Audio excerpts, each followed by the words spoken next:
Junior NTR continuous గా movies చేస్తున్న సంగతి తెలిసిందే. మొదటగా వార్ 2 రాబోతుండగా దీనికి చాలా మంచి హైప్ ఉంది. దీని తర్వాత ప్రశాంత్ నీల్ కాంబోలో సినిమా, ఇందులో ఎన్టీఆర్ హీరోగా చేస్తున్నాడు.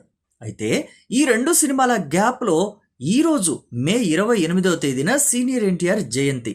మరి నందమూరి అభిమానులకి, వారి కుటుంబానికి ఈ రోజు ఎంత ప్రత్యేకం అనేది ప్రత్యేకంగా చెప్పాల్సిన అవసరం లేదు. ఈరోజు ఆయనది 102వ జయంతి.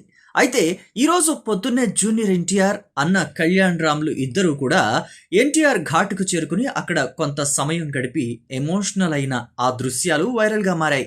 ఇక ఆ తర్వాత ఎన్టీఆర్ నుంచి ప్రతి ఏడాది పెట్టే ఎమోషనల్ పోస్ట్ కూడా వైరల్ అయింది. ఆ పోస్ట్లో ఏముందంటే, నీ పాదం మోపక తెలుగు ధరిత్రి చిన్నబోతోంది, మీ రూపు కానక తెలుగు గుండె తల్లడిల్లిపోతోంది, పెద్ద మనసుతో ఈ ధరిత్రిని, ఈ గుండెని మరొక్కసారి తాకిపో తాత అంటూ ఎన్టీఆర్ ఎమోషనల్ పోస్ట్ చేశాడు. ఈ వీడియో మీకు ఎలా అనిపించిందో కమెంట్ చేయండి. అలాగే ప్లీజ్ లైక్ చేయండి, షేర్ చేయండి, మా ఫిల్మీ ముచ్చట్లు ఛానల్ని సబ్స్క్రైబ్ చేయండి.